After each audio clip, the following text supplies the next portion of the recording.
During development, the fetus is connected to the placenta via the umbilical cord, which is a long, flexible stalk that has two small arteries and a large vein. Deoxygenated fetal blood flows through the umbilical arteries to the placenta, where it picks up oxygen and glucose while dropping off carbon dioxide. Oxygenated blood then heads back towards the fetus's heart through the umbilical vein. When the baby's born, the umbilical cord's no longer needed, so it's cut off, leaving the navel, better known as the belly button. In week 2 of development, the blastocyst has two parts, an inner part that's the embryoblast, and an outer part called the trophoblast, which develops into the cytotrophoblast and syncytiotrophoblast. The embryoblast has two layers called the epiblast, which contains the amniotic fluid, and the hypoblast, which contains the yolk sac, which is filled with vitaline fluid that can nourish the embryo. Cells from the epiblast layer start to differentiate into extraembryonic mesoderm cells, named that because they're outside of the developing embryo. These are some of the earliest mesoderm cells, and they start to form even when the embryoblast itself is a bilaminar disc.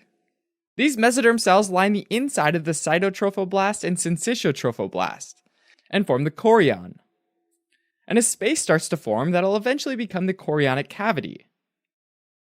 The embryoblast is connected to the chorion by a short band of extraembryonic mesoderm, called the body stalk. And this is the first of 3 structures that make up the umbilical cord.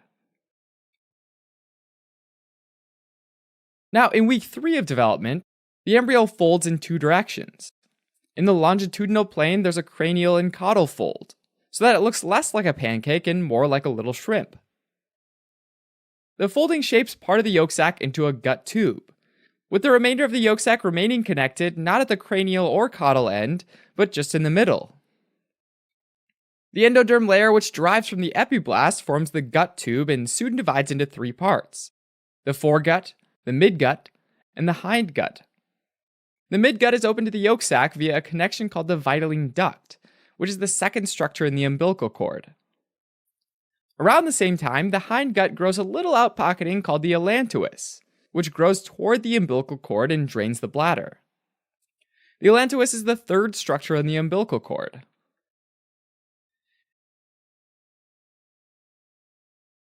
In week 4 of development, the amniotic cavity folds down and around the embryo. The body stalk, the vitelline duct, and the allantois get pushed together and form the umbilical cord.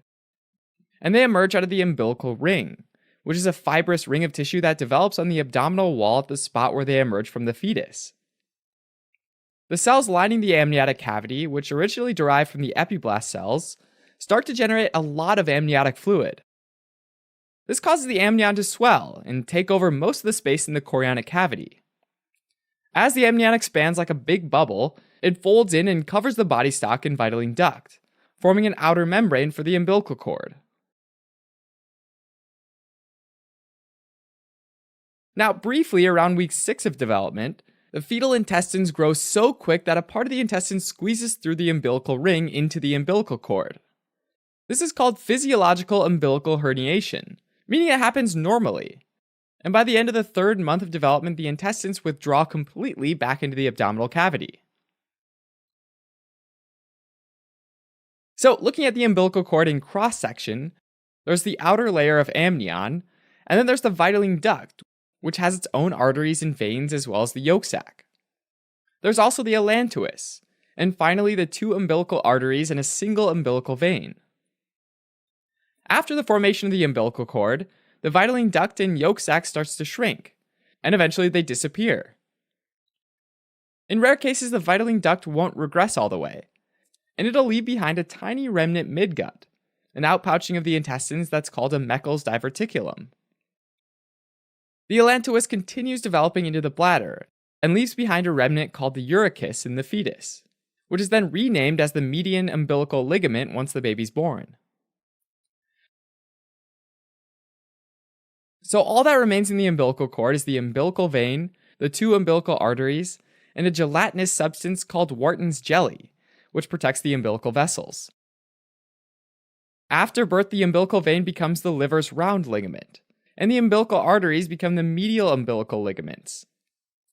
To help keep it straight, think of the fact that there are two umbilical arteries. So all of the umbilical arteries become medial ligaments. Whereas there's only an allantois, which turns into a median ligament. Alright, as a quick recap, the umbilical cord is made up of three key structures: the body stalk, the vitelline duct, and the allantois. There's also a normal process called physiological umbilical herniation, where the intestines briefly go into the umbilical cord as well. The vitelline duct regresses completely, but in some cases will leave behind a Meckel's diverticulum.